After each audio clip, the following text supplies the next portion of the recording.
വിദ്യാർത്ഥികളെ, ഇന്ന് രണ്ടാം പാദവാർഷിക പരീക്ഷ 5ാം ക്ലാസ്സിൻ്റെ മാത്സ് ക്വസ്റ്റ്യൻ പേപ്പറും അതിൻ്റെ ആൻസർ കീയുമാണ് നമ്മളിവിടെ ഡിസ്കസ് ചെയ്യാൻ പോകുന്നത്. അപ്പോൾ ഇത് മലയാളം മീഡിയത്തിലുള്ള ക്വസ്റ്റ്യൻ പേപ്പർ ആണെങ്കിലും ഇംഗ്ലീഷിലും നിങ്ങൾക്ക് ആൻസർ പറയുന്നതാണ്, മനസ്സിലാവുന്നതായിരിക്കും കേട്ടോ. അപ്പോൾ ചാനൽ ആദ്യമായി കാണുന്നവരുണ്ടെങ്കിൽ ചാനൽ സബ്സ്ക്രൈബ് ചെയ്യണേ. നമുക്ക് ക്വസ്റ്റ്യനിലേക്ക് കിടക്കാം. നോക്കൂ, പ്രവർത്തനം 1. ചിത്രത്തിൽ ഒരു വലിയ സമചതുരത്തെ 8 തുല്യ ഭാഗങ്ങളാക്കിയിരിക്കുന്നു. ചിത്രത്തിൽ എന്താണ് ചെയ്തിരിക്കുന്നത്? ഒരു സമചതുരത്തെ സ്ക്വയറിനെ 8 തുല്യ ഭാഗങ്ങളാക്കിയിരിക്കുന്നു. ഷെയ്ഡ് ചെയ്തത് വലിയ സമചതുരത്തിൻ്റെ എത്ര ഭാഗമാണ്? അപ്പോൾ ഷെയ്ഡ് ചെയ്തിരിക്കുന്നത് വലിയ സമചതുരത്തിൻ്റെ എത്ര ഭാഗമാണ് എന്നാണ് ചോദിച്ചിരിക്കുന്നത്. അതായത് ഈ സ്ക്വയറിൻ്റെ എത്ര ഭാഗമാണെന്നാണ് ചോദിച്ചിരിക്കുന്നത്. സ്ക്വയറിൽ എത്ര ഭാഗമുണ്ട്? മൊത്തം 8 ഭാഗം ഉണ്ടെന്നാണ് പറഞ്ഞത് അല്ലേ.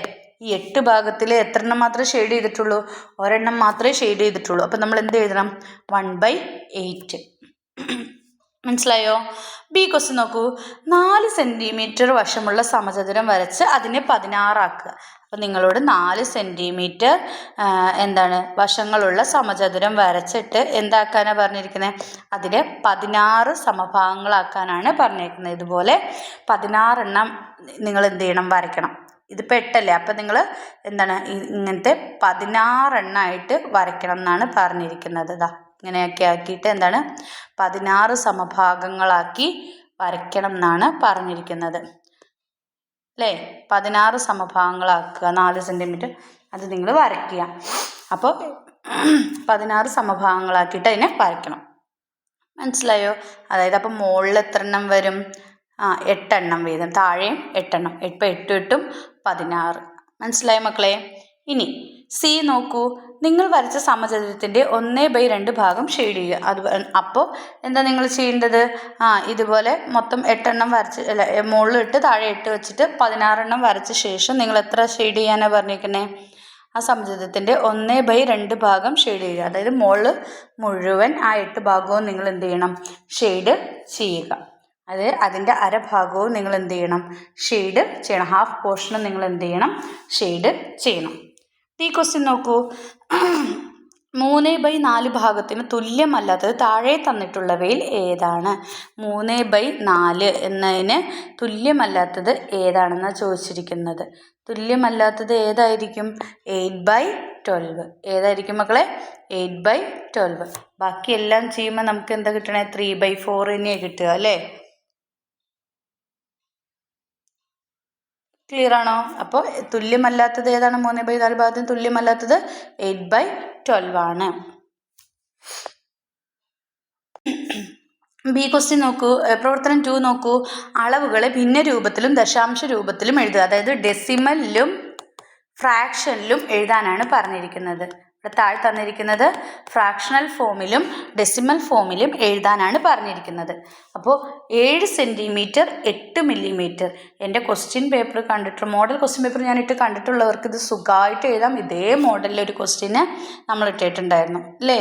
അപ്പോൾ 7 സെൻറ്റിമീറ്റർ 8 മില്ലിമീറ്റർ എന്ന് പറഞ്ഞാൽ നമ്മൾ എങ്ങനെ എഴുതുക? 8/10 ഒരു അല്ലേ. 8/10 ഒരു സംഖ്യ ഉള്ളെങ്കിൽ അടിയിൽ എത്ര ആയിരിക്കണം? 10 ആയിരിക്കണം. ഇനി ഡെസിമൽ ഫോമിൽ ദശാംശ രൂപത്തിൽ എഴുതുമ്പോൾ എങ്ങനെ എഴുതണം? 7.8. എൻ്റെ ക്വസ്റ്റ്യൻ പേപ്പർ ഇന്നലെ കണ്ടവർക്ക് ഇത് സുഖമായി ചെയ്യാൻ പറ്റും കേട്ടോ. ഇനി 9 ലിറ്റർ 675 മില്ലി ലിറ്റർ. നോക്കൂ എങ്ങനെയാണ്. ആദ്യം 9 എഴുതുക. 675 എന്നുള്ളത് മുകളിൽ എഴുതുക അല്ലേ. ബൈ ഇവിടെ എത്ര നമ്പർ ഉണ്ട് മുകളിൽ? 3 എണ്ണം. അപ്പോൾ നമ്മൾ താഴെ എത്ര 0 ഇടണം? 3 0 ഇടണം. അപ്പോൾ 675 ഡിവൈഡഡ് ബൈ 1000 അല്ലേ. 9 675 ഡിവൈഡഡ് ബൈ 1000 ലിറ്റർ എന്നാണ് നിങ്ങൾ എഴുതേണ്ടത്. അപ്പോൾ അതിൻ്റെ ഡെസിമൽ ഫോം എങ്ങനെ വരും? 9.30 ഉള്ളത് കൊണ്ട് പോയിന്റിന് ശേഷം എത്ര നമ്പർ വരണം? 3 നമ്പർ അല്ലേ. 9.675 ലിറ്റർ. ഓക്കെ അല്ലേ മക്കളെ? ഇനി അടുത്ത ക്വസ്റ്റ്യൻ നോക്കൂ. 7 കിലോഗ്രാം 125 ഗ്രാം. അതെങ്ങനെ എഴുതുക? ഞാൻ ഇവിടെ എഴുതാം കേട്ടോ. അത് സ്ഥലമില്ലാത്തതുകൊണ്ട് എൻ്റെ ഫ്രാക്ഷണൽ രൂപം ഇവിടെ എഴുതുകയാണ്. 7 എത്രയാണ്? 125 ഡിവൈഡഡ് ബൈ ഞാൻ പറഞ്ഞു 3 സംഖ്യയാണെങ്കിൽ എത്ര വരണം? 1000 വരണം എന്ന് പറഞ്ഞു. 1000 കിലോഗ്രാം. കിലോഗ്രാമിലേക്ക് മാറ്റിയല്ലേ. അപ്പോൾ നമ്മളിവിടെ എന്തിടും? 7.30 ഉണ്ട് അല്ലേ. 125 7.125 എന്നാണ് ഡെസിമൽ ഫോം എഴുതേണ്ടത്. അടുത്തത് നോക്കൂ, 4 മീറ്റർ 85 സെൻറ്റിമീറ്റർ. അപ്പോൾ നമ്മൾ അതിനെങ്ങനെ എഴുതും? 4 85 2 നമ്പറുള്ളത്. അപ്പോൾ നമ്മളിവിടെ എത്ര ആയിരിക്കും? 100 ആയിരിക്കും അല്ലേ, 100 മീറ്റർ. അപ്പോൾ നമുക്കിവിടെ എന്ത് വരും? 4.85 മീറ്റർ. ഓക്കെ അല്ലേ മക്കളെ? ഇനി നോക്കൂ, 8 മില്ലിമീറ്റർ. 8 മില്ലിമീറ്റർ എന്ന് പറയുമ്പോൾ 8 മാത്രമേ ഉള്ളൂ അല്ലേ. 8/10 ഒറ്റ സംഖ്യയുള്ളൂ. അപ്പോൾ ഇതിൻ്റെ ഡെസിമൽ എഴുതുമ്പോൾ നമ്മൾ എന്ത് ചെയ്യണം? 8 അല്ലേ. അപ്പോൾ നമുക്ക് ഇവിടെ ഒരു 0 ഉള്ളത് കൊണ്ട് നമുക്ക് 8ന് എന്താണ് മുമ്പ് എന്ത് ചെയ്യണം? ഒരു പോയിന്റ് ഉണ്ട്. അപ്പോൾ 0.8 സെൻറ്റിമീറ്റർ. മൂന്നാമത്തെ പ്രവർത്തനം നോക്കാം. രാധ തിരുവനന്തപുരത്ത് നിന്നും 7:45 ട്രെയിനിൽ യാത്ര പുറപ്പെട്ട് അന്നേ ദിവസം തന്നെ 11:15 കോട്ടയത്തെത്തി. അന്ന് തന്നെ കോട്ടയത്ത് നിന്നും 15:10 പുറപ്പെട്ട് 18:55 തിരുവനന്തപുരത്തെത്തി. അപ്പോൾ തിരുവനന്തപുരത്ത് നിന്നും 7:45 തുടങ്ങിയിട്ട് എപ്പോഴെത്തിയത്? 11:15 എത്തിയത് അല്ലേ. തിരിച്ച് 15:10 പുറപ്പെട്ടിട്ട് 18:55 തിരുവനന്തപുരത്തും എത്തി. അപ്പോൾ രാധ തിരുവനന്തപുരത്ത് നിന്നും കോട്ടയത്ത് എത്താൻ എത്ര സമയം എടുത്തു? അപ്പോൾ നിങ്ങൾ ഓരോന്നും എടുത്ത് എഴുതണം അല്ലേ. രാധ തിരുവനന്തപുരത്ത് നിന്നും ട്രിവാൻഡ്രത്ത് നിന്നും പുറപ്പെട്ടത് എപ്പോഴാണ്? അങ്ങനെ ഓരോ സ്റ്റെപ്പും എടുത്ത് എഴുതണം കേട്ടോ. തിരുവനന്തപുരത്ത് നിന്നും പുറപ്പെട്ടത് എപ്പോഴാണ്? 7:45. പിന്നെ അന്നേ ദിവസം എത്തിച്ചേർന്നത് എപ്പോഴാണ്? 11:15. എപ്പോഴാണ്? 11:15. അപ്പം 7:45 മുതൽ 11:15 വരെ അല്ലേ.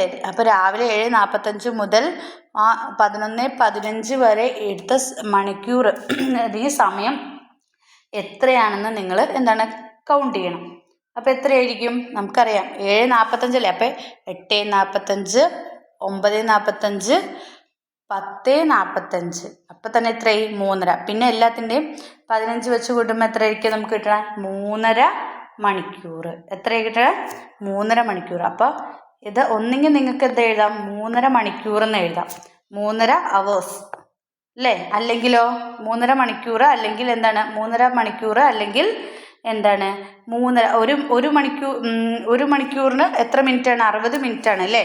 ഒരു മണിക്കൂർ 60 മിനിറ്റ് ആകുമ്പോൾ 60 + 60 + 60 പ്ലസ് എത്രയാണ്? അരമണിക്കൂർ എത്രയായിരിക്കും? 30 അല്ലേ. അപ്പം മൊത്തം എത്രയായിരിക്കും? 60 60 120 120 60 അങ്ങനെ കൂട്ടി എഴുതുക. കൂട്ടി എഴുതുമ്പോൾ നിങ്ങൾക്ക് എത്ര കിട്ടും? 210 മിനിറ്റ്. എങ്ങനെ വേണമെങ്കിലും നിങ്ങൾക്ക് എഴുതാം. അപ്പോൾ ഇതിൻ്റെ ആൻസർ എത്രയായിരിക്കും? മനസ്സിലായോ മക്കളെ? അപ്പോൾ 7:45 മുതൽ 11:15 വരെ എത്ര സമയം എടുത്തു എന്ന് നിങ്ങൾ കൗണ്ട് ചെയ്ത് നോക്കിയാലും മതി. ഓക്കെ അല്ലേ. അപ്പോൾ ഇതിൻ്റെ ആൻസർ നിങ്ങൾ എഴുതേണ്ടത് എങ്ങനെയാണ്? ആൻസർ മാത്രം ഞാൻ എഴുതിത്തരാം. എപ്പോഴാണ്? 3:30 മണിക്കൂർ അല്ലെങ്കിൽ എത്രയാണ്? 3:30 മണിക്കൂർ അല്ലെങ്കിൽ 210 മിനിറ്റ്. ഓക്കെ അല്ലേ. ഇനി ബി, കോട്ടയത്ത് നിന്നും തിരുവനന്തപുരത്തേക്കുള്ള യാത്രക്കുള്ള സമയം ഇതുപോലെ തന്നെ തിരിച്ചല്ലേ. അപ്പോൾ എന്താണ്? കോട്ടയത്ത് നിന്ന് എപ്പോഴാണ് പുറപ്പെട്ടത്? 15:10. അപ്പോൾ അതെടുത്ത് എഴുതുക. പിന്നെ തിരുവനന്തപുരത്ത് എത്തിയപ്പോഴാണ്? 18:55. അപ്പോൾ 15:10 മുതൽ 18:55 വരെയുള്ള സമയം നോക്കുക. 18:55 എന്ന് പറഞ്ഞാൽ എങ്ങനെയായിരിക്കും അല്ലേ. അപ്പോൾ 18:55 തിരുവനന്തപുരത്ത് എത്തി. അപ്പോൾ എത്ര സമയമായിരിക്കും? ഇതേപോലെ നോക്കിയാൽ മതി. അപ്പോൾ എത്ര നിങ്ങൾക്ക് കിട്ടും? 3/4 എത്രയാണ്? മണിക്കൂർ, അവേഴ്സ്. 3.25 മണിക്കൂർ, അതായത് 225 മിനിറ്റ്. ബി ക്വസ്റ്റ്യൻ എന്താ വരുന്നത്? ഒന്നെങ്കിൽ 3/4 അവേഴ്സ് 3.25 മണിക്കൂർ അല്ലെങ്കിൽ എന്താണ്? 225 മിനിറ്റ്. ഇതാണ് ബിയുടെ ആൻസർ. ഇതാണ് ബിയുടെ ആൻസർ. ഇതാണ് എയുടെ ആൻസർ. ഓക്കെ അല്ലേ. 3.5 മണിക്കൂർ അവിടെ, ഇങ്ങോട്ട് 3.25 മണിക്കൂർ, അതായത് 225 മിനിറ്റ് ആണ് എടുത്തത്. ക്ലിയർ ആണല്ലോ.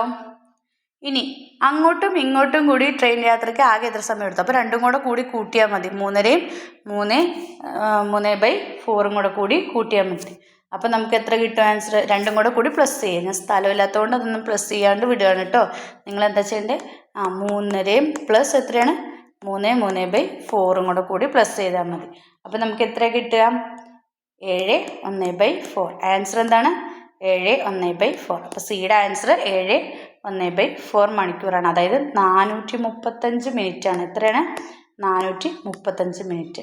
ഒരു മണിക്കൂർ എന്ന് പറഞ്ഞാൽ 60 മിനിറ്റ് ആണല്ലോ. അപ്പോൾ 7 മണിക്കൂർ എന്ന് പറയുമ്പോൾ എത്രയായി? +100. അപ്പോൾ 435 മിനിറ്റ് ആണ് എടുത്തത്. ഡി ക്വസ്റ്റ്യൻ നോക്കൂ. ഒരു ക്ലോക്കിലെ സെക്കൻഡ് സൂചി 1-ൽ നിന്ന് തുടങ്ങി ഒരു പ്രാവശ്യം കറങ്ങി വീണ്ടും 1-ലെത്താൻ എത്ര സമയമെടുക്കും? എത്ര സമയം എടുക്കും? ഒരു മിനിറ്റ് എന്ന് പറഞ്ഞാൽ എത്രയാണെന്ന് നമ്മൾ പറഞ്ഞേ? 60 സെക്കൻഡാന്ന് പഠിച്ചിട്ടുണ്ട് അല്ലേ? ഒരു മിനിറ്റ് എന്ന് പറയുന്നത് എത്രയാണ്? 60 സെക്കൻഡാണ്. അപ്പോൾ എത്ര എടുക്കണത്? 60 സെക്കൻഡ് അല്ലേ? ഒരു ക്ലോക്കിലെ സെക്കൻഡ് സൂചി 1-ൽ നിന്ന് തുടങ്ങി ഒരു പ്രാവശ്യം കറങ്ങി വീണ്ടും എത്താൻ ഒന്നെങ്കിൽ 1 മിനിറ്റ് എന്ന് എഴുതാം, അല്ലെങ്കിൽ 60 സെക്കൻഡ്. 1 മിനിറ്റ് അല്ലെങ്കിൽ 60 സെക്കൻഡ് എന്ന് എഴുതാം. ഓക്കെ. ഇനി ഒരു മിനിറ്റ് എന്ന് എഴുതിയാലും ആൻസർ ശരിയാണ്, 60 സെക്കൻഡ് എന്ന് എഴുതിയാലും ആൻസർ ശരിയാണ് കേട്ടോ. ഇനി ഈ ക്വസ്റ്റ്യൻ നോക്കൂ. 18.55 തുല്യമായ സമയം താഴെ കൊടുത്തിരിക്കുന്നവയിൽ ഏതാണ്? 6.55 PM. ഏതാണ്? 6.55 PM. ഇതാണ് ശരിയായ ഉത്തരം. 18.55 തുല്യം 6.55 PM ആണ്. നിങ്ങൾക്കറിയാം അല്ലേ? 12 മണി കഴിഞ്ഞ ശേഷം നമ്മൾ 1 മണിന്ന് പിന്നെ നമ്മുടെ സമയം അനുസരിച്ച് പറയാം അല്ലേ? അപ്പോൾ 12 മണിക്ക് ശേഷം 1 മണീനെ നമ്മൾ 13 എടുക്കും, 2 മണീനെ 14, 3 മണീനെ 15, 4 മണീനെ 16, 5 മണീനെ 17, 6 മണീനെ 18. കണ്ടോ? പ്രവർത്തനം 4 നോക്കൂ. ആക്ടിവിറ്റി 4. 3 കിലോഗ്രാം പഞ്ചസാര 4 പാക്കറ്റുകളിൽ തുല്യമായി നിറച്ചാൽ ഒരു പാക്കറ്റിൽ എത്ര കിലോഗ്രാം പഞ്ചസാര ഉണ്ടാവും? അപ്പോൾ മൊത്തമുള്ളത് എത്ര പാക്കറ്റാണ്? 4 പാക്കറ്റ് അല്ലേ? 3 കിലോഗ്രാം പഞ്ചസാരയാണ് ഉള്ളത്. അത് തുല്യമായിട്ട് എത്രയിൽ വീതിക്കണം? 4 എണ്ണത്തിൽ വീതിക്കണം. അപ്പോൾ എത്രയായിരിക്കും? മൊത്തം എത്രയുണ്ട്? 4 അല്ലേ? അപ്പം ഇതേപോലെ ഇതൊക്കെ നമ്മൾ ചെയ്ത മോഡൽ ക്വസ്റ്റ്യൻ ആണല്ലേ? 3/4 കിലോഗ്രാം ആയിരിക്കും. ഇതേപോലത്തെ ക്വസ്റ്റ്യൻസ് നമ്മൾ ചെയ്തിട്ടുണ്ട് അല്ലേ? 4 ഉണ്ട് അല്ലേ? 4 പാക്കറ്റിലാണ് ആക്കേണ്ടത്. മൊത്തം എത്രയുള്ളൂ? 3 കിലോഗ്രാം ആണ്. അപ്പോൾ 3/4 kg എന്ന് എഴുതിയാൽ മതി. ഇതുപോലത്തെ ക്വസ്റ്റ്യൻസ് ഒക്കെ തന്നെയാണ് നമ്മൾ മോഡൽ ക്വസ്റ്റ്യൻ പേപ്പറായിട്ട് ചെയ്തതും അല്ലേ? ബി ക്വസ്റ്റ്യൻ നോക്കൂ. 17 മിഠായികൾ 3 പേർക്ക് തുല്യമായി വീതിച്ചു കൊടുത്താൽ ഓരോരുത്തർക്കും എത്ര മിഠായികൾ വീതം ലഭിക്കും? അതായത് എത്ര മിഠായികൾ മിച്ചമുണ്ടാകും? തുല്യമായിട്ട് വീതിക്കണം എന്നാണ് പറഞ്ഞത്. അപ്പോൾ ഓരോരുത്തർക്കും എത്ര മിഠായി? മൊത്തം എത്ര മിഠായി ഉണ്ട്? 17 മിഠായി. 3 പേർക്ക് എത്ര മിഠായി വെച്ചിട്ട് കൊടുക്കാൻ പറ്റും? നമുക്ക് തുല്യമായിട്ട് കൊടുക്കണം. അപ്പം നമുക്കറിയാം അല്ലേ? 3 × 5 എന്ന് പറഞ്ഞാൽ എത്രയാണ്? 15. അപ്പോൾ ഓരോരുത്തർക്കും എത്ര വീതം കിട്ടും? നമുക്ക് 5 വീതമാണ് നമ്മൾ കൊടുക്കാനുണ്ടാവുക. 3 പേർക്കും തുല്യമായിട്ട് 5 വീതം കൊടുത്താൽ 15 എണ്ണമായി അല്ലേ? അപ്പോൾ ഓരോരുത്തർക്കും തുല്യമായിട്ട് എത്ര എണ്ണം വീതം ലഭിക്കും? 5 വീതം. ബാക്കി എത്ര ബാലൻസ് ഉണ്ടാവും? 15 അല്ലേ? 3 × 5 15 ആണ് അല്ലേ? അപ്പോൾ ബാക്കി എത്രയുണ്ട്? 16, 17. ബാക്കി എത്ര ബാലൻസ് ഉണ്ട്? ബാലൻസ് എത്രയുണ്ട്? മിച്ചം ബാക്കി എത്രയുണ്ട്? 2. മനസ്സിലായോ? 15, 16, 17 അല്ലേ? 2ആണ് ബാലൻസ് ഉള്ളത്. സി ക്വസ്റ്റ്യൻ നോക്കൂ മക്കളെ. 7 കിലോഗ്രാം പഞ്ചസാര ഒരുപോലെയുള്ള 4 പാക്കറ്റുകളിൽ നിറച്ചു. ഒരു പാക്കറ്റിൽ എത്ര കിലോഗ്രാം പഞ്ചസാര ഉണ്ടാകും? പഞ്ചസാരയുടെ ഭാരം, എണ്ണൽ സംഖ്യയും ഭിന്നസംഖ്യയും ചേർന്ന രൂപത്തിൽ എഴുതുക എന്നാണ് പറഞ്ഞിരിക്കുന്നത്. അപ്പോൾ 7 കിലോഗ്രാം പഞ്ചസാര ഒരുപോലെയുള്ള 4 പാക്കറ്റിലാണെങ്കിൽ നമ്മളിപ്പോൾ മോളി ചെയ്ത പോലെ തന്നെ എത്രയാണ്? 7/4 എന്ന് എഴുതാം അല്ലേ? പിന്നെ എന്താ പറഞ്ഞേക്കണേ? ഒരു പാക്കറ്റിൽ എത്ര കിലോഗ്രാം പഞ്ചസാര ഉണ്ടാവും? 7/4. പഞ്ചസാരയുടെ ഭാരം, എണ്ണൽ സംഖ്യയും ഭിന്നസംഖ്യയും ചേർന്ന രൂപത്തിൽ, അതായത് മിക്സഡ് ഫ്രാക്ഷനിൽ എഴുതാനാണ് പറഞ്ഞിരിക്കുന്നത്. അത് എങ്ങനെയാണ് നമ്മൾ എഴുതുക? 1 3 എത്ര എഴുതും? 4 അല്ലേ? അതായത് 1 × 4 4, പിന്നെ 4 + 5 6 7 അല്ലേ? ഈ 7 കിട്ടുന്ന രീതിയിൽ വേണം നമ്മൾ ചെയ്യാൻ. മനസ്സിലായല്ലോ? 7 കിട്ടാൻ 1 × 4 4ൻ്റെ കൂടെ 3 കൂട്ടിക്കഴിഞ്ഞാൽ 7 കിട്ടും. അപ്പം നമ്മൾ മിക്സഡ് ഫ്രാക്ഷനിലേക്ക് മാറ്റണം. 1 3/4. മനസ്സിലായല്ലോ? അപ്പം എണ്ണൽ സംഖ്യയും ഭിന്നസംഖ്യയും ചേർന്ന രൂപത്തിൽ നമ്മൾ എഴുതി. എങ്ങനെയാണ്? 1 3/4. ഓക്കെ അല്ലേ? 1 3/4 ഇതാണ് എഴുതേണ്ടത്. ഡി ക്വസ്റ്റ്യൻ നോക്കൂ. 1 1/4 തുല്യമായത് താഴെ കൊടുത്തിരിക്കുന്നവയിൽ ഏതാണ്? 5 1/4. ഏതാണ്? 5 1/4. മനസ്സിലായോ? പ്രവർത്തനം 5 നോക്കൂ. ഒരു സംഖ്യയെ 4 കൊണ്ട് ഹരിക്കുമ്പോൾ മിച്ചമായി വരാവുന്ന സംഖ്യകൾ ഏതെല്ലാം? അതായത് ഒരു സംഖ്യ 4 കൊണ്ട് ഹരിക്കുമ്പോൾ മിച്ചമായി വരാവുന്ന സംഖ്യകൾ ഏതൊക്കെയാണെന്നാണ് ചോദിച്ചേക്കുന്നത്. അപ്പോൾ ഏതൊക്കെയായിരിക്കും? നമ്മൾ ഏതൊക്കെയായിരിക്കും? 0, പിന്നെയോ 1, അല്ലേ? 1 എന്താണ് 1നെ 4 കൊണ്ട് ഹരിക്കുമ്പോൾ മിച്ചമായി വരുന്ന 1, പിന്നെ 0, 1, പിന്നെ ഏതാണ് 2, 3. ഇതൊക്കെയാണ് എന്ത് മിച്ചമായി വരാവുന്ന സംഖ്യകൾ, അല്ലേ? ശിഷ്ടം വരാവുന്ന സംഖ്യകൾ. ഇനി ബി നോക്കൂ. 5, 10, 15, 20 എന്നീ സംഖ്യാക്രമത്തിലെ സംഖ്യകളെ 5 കൊണ്ട് ഹരിക്കുമ്പോൾ വരുന്ന മിച്ചം എത്രയാണ്? 0. ഇതിനെല്ലാം 5 കൊണ്ട് ഡിവൈഡ് ചെയ്താൽ നിങ്ങൾക്കറിയാം എന്താ? 10, അല്ലേ? 10നെ 5 കൊണ്ട് ഡിവൈഡ് ചെയ്ത് നോക്കൂ. അപ്പോൾ എത്ര കിട്ടുന്നത്? അല്ലേ? 1 5 5, 2 5, 10. നമുക്ക് എന്താ കിട്ടണ? 0, അല്ലേ? ബാലൻസ് 0 വരാവുന്നത് ഏതാണ്? എന്താണ് 5 കൊണ്ട് ഹരിക്കുമ്പോൾ എല്ലാത്തിലും എത്രയാണ് മിച്ചം വരുന്നത്? ബാലൻസ് ശിഷ്ടം വരുന്നത് എത്രയാണ്? 0യാണ്. ഇപ്പോൾ 15നെ ഹരിച്ച് നോക്കൂ. 15നെ 5ൽ ചെയ്താൽ, അല്ലേ? 3 × 5 15. അവിടെയും 0യാണ്. ഓക്കെ അല്ലേ? ഇനി സി ക്വസ്റ്റ്യൻ നോക്കൂ. 5 കൊണ്ട് ഹരിക്കുമ്പോൾ മിച്ചം 1 വരുന്ന സംഖ്യകൾ. അപ്പോൾ ഇതല്ലാത്തൊക്കെ നമുക്ക് ഏതൊക്കെ എഴുതാം? 1, 6, 11, 16. ഈ സംഖ്യകളൊക്കെയാണ് നിങ്ങൾ എഴുതേണ്ടത്. ഇനി ഡി ക്വസ്റ്റ്യൻ നോക്കൂ. 3 കൊണ്ട് ഹരിക്കുമ്പോൾ മിച്ചം 2 വരുന്ന ഒരു സംഖ്യാക്രമം എഴുതാനാണ് പറഞ്ഞിരിക്കുന്നത്. 3 കൊണ്ട് ഹരിക്കണം. 3 കൊണ്ട് ഹരിക്കുമ്പോൾ ഏതൊക്കെയാണ് വരുന്നത്? 5, 8, 11, 14. 3 കൊണ്ട് ഹരിക്കുമ്പോൾ മിച്ചം 2 വരുന്ന സംഖ്യാക്രമങ്ങൾ 5, 8, 11, 14. ഇനി ഈ ക്വസ്റ്റ്യൻ നോക്കൂ. ഒരു സംഖ്യയെ 9 കൊണ്ട് ഹരിച്ചപ്പോൾ ഹരണഫലം 0യും മിച്ചം 8ഉം കിട്ടി. സംഖ്യ താഴെ തന്നിട്ടുള്ളവയിൽ ഏതാണ്? 0 × എത്രയായിരിക്കും? 9 + 8. ഏതാണ്? 0 × 9 + 8. പ്രവർത്തനം 6 നോക്കൂ. ഈ ക്വസ്റ്റ്യൻ ഷെയ്ഡ് ചെയ്ത ഭാഗത്തെ സൂചിപ്പിക്കുന്ന ഭിന്നസംഖ്യ എഴുതുക എന്നാണ് പറഞ്ഞിരിക്കുന്നത്. എത്രയാണ് ഇത്? മൊത്തം എത്രയാണ് ഉള്ളത്? 4 എണ്ണമാണുള്ളത്, അല്ലേ? അപ്പോൾ എങ്ങനെ എഴുതും? ഇത് 1, അല്ലേ? 1 1/4. 1 1/4, അല്ലേ? ഇപ്പം ഇങ്ങനെയാണ് എഴുതേണ്ടത്. 1 1/8 എന്ന ഭിന്നസംഖ്യ വൃത്തവും വൃത്തഭാഗവുമായി വരച്ച് കാണിക്കാനാണ് പറയുന്നത്. അത് ഇതുപോലെ ആദ്യം 1, അല്ലേ? പിന്നെ അടുത്തതിൽ എന്താണ്? 1/8. അപ്പോൾ എത്ര ഉണ്ടാവണം? മുകളിൽ 4 എണ്ണം, അല്ലേ? മുകളിൽ 4 എണ്ണമായിട്ട് 4 ഈക്വൽ പാർട്സ് ആയിട്ട് നിങ്ങൾ വരയ്ക്കണം മുകളിൽ. അപ്പോൾ എങ്ങനെ വരും?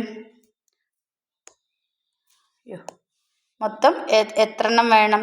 ഇതുപോലത്തെ 8 എണ്ണം, അല്ലേ? മൊത്തം 8 എണ്ണം. അതായത് താഴെ 4 എണ്ണം, മുകളിൽ 4 എണ്ണം. എന്നിട്ട് അതിനകത്ത് ഒരു ഭാഗം മാത്രം നിങ്ങൾ എന്ത് ചെയ്യണം? ഷെയ്ഡ് ചെയ്ത് വരച്ച് കാണിച്ചു കൊടുക്കണം. ഓക്കെ. സി ക്വസ്റ്റ്യൻ നോക്കൂ. 1 1/4, 1 1/8, 1 1/3. ഇവയെ ചെറുതിൽ നിന്ന് വലുതിലേക്ക് ക്രമത്തിൽ എഴുതിയാൽ മധ്യത്തിൽ വരുന്നത് ഏത് എന്നാണ് ചോദിച്ചേക്കുന്നത്. ഏതാണ് നടുക്ക് വരിക? 1 1/4. അതാണ് എഴുതുന്നത്. സെൻറ്ററിൽ വരുന്ന ഏതാണെന്നാണ് ചോദിച്ചിരിക്കുന്നത്. ഡി താഴെ കൊടുത്തിരിക്കുന്നതിൽ 1/3 ഭാഗം ഷെയ്ഡ് ചെയ്ത് ഇത് ഏത് ചതുരത്തിലാണെന്ന് കണ്ടുപിടിക്കാനാണ് പറഞ്ഞേക്കുന്നത്. എയിലാണോ, ബിയിലാണോ, സിയിലാണോ, ഡിയിലാണോ? എത്രയാണ്? 1/3. 1/3 എന്ന് പറയണത് ഏതായിരിക്കും? 1/3 എന്ന് പറഞ്ഞത് ഷെയ്ഡ് ചെയ്തിരിക്കുന്ന ഏതിലായിരിക്കും? നോക്കൂ, ഏതായിരിക്കും? ഡി, അല്ലേ? ഇതല്ലേ ശരിയായ ആൻസർ? ഈക്വൽ പാർട്സ് ആക്കണം, അല്ലേ? ഓക്കെ. പ്രവർത്തനം 7 നോക്കൂ. ഒരു വർഷത്തെ ഡിസംബർ മാസത്തിൽ 4 ഞായറാഴ്ചകളും 5 ശനിയാഴ്ചകളും ഉണ്ട്. അപ്പോൾ ഡിസംബർ മാസം 31-ാം തീയതി ഏത് ദിവസമാണ്? ഒരു ഡിസംബർ മാസത്തിൽ 4 ശനിയാഴ്ചകളും 5 ശനിയാഴ്ചകളും ഉണ്ടെന്നാണ് പറയുന്നത്. അപ്പോൾ ഡിസംബർ 31-ാം തീയതി ഏത് ദിവസമായിരിക്കും? ശനി. ഏതാണ്? ശനിയായിരിക്കും. ഡിസംബർ മാസം 1-ാം തീയതി ഏത് മാസമായിരിക്കും? വ്യാഴം. ഏതാണ്? വ്യാഴം. അപ്പോൾ ഡിസംബർ മാസം 31-ാം തീയതി സാറ്റർഡേ, ഡിസംബർ മാസം 1-ാം തീയതി തേഴ്സ്ഡേ, ഇത് സാറ്റർഡേ. ഡിസംബർ മാസത്തിൽ ഏതെല്ലാം ദിവസങ്ങൾ 5 എണ്ണം വീതമുണ്ട്? ഏതൊക്കെ ദിവസങ്ങളായിരിക്കും 5 എണ്ണം വീതം ഉള്ളത്? ഏതൊക്കെയായിരിക്കും? വ്യാഴം, വെള്ളി, ശനി, അല്ലേ? ഏതൊക്കെ? Thursday, Friday, Saturday. ഇതാണെന്ത് ഡിസംബർ മാസത്തിൽ 5 ദിവസങ്ങൾ വീതം ഉള്ളത്. ഇനി ഡി ക്വസ്റ്റ്യൻ നോക്കൂ. താഴെ കൊടുത്തിരിക്കുന്നവയിൽ അതിവർഷമല്ലാത്തത് ഏതാണ്? 2018. ഏതാണ്? 2018. ഇത്രയൊക്കെയാണ് നിങ്ങളുടെ ആക്ടിവിറ്റീസ് ഉള്ളത്. എക്സാം എളുപ്പമായിരുന്നു എന്ന് വിചാരിക്കുന്നു. എല്ലാവരും നന്നായിട്ട് എഴുതിയിട്ടുണ്ടാവും എന്ന് വിചാരിക്കുന്നു. അപ്പോൾ നിങ്ങൾക്ക് ഈ വീഡിയോ ഇഷ്ടമായെങ്കിൽ നിങ്ങൾ ലൈക്ക് ചെയ്യുക, ഷെയർ ചെയ്യുക. ചാനൽ സബ്സ്ക്രൈബ് ചെയ്യാത്തവരുണ്ടെങ്കിൽ സബ്സ്ക്രൈബ് ചെയ്യുക. അപ്പോൾ then see you again. Thank U.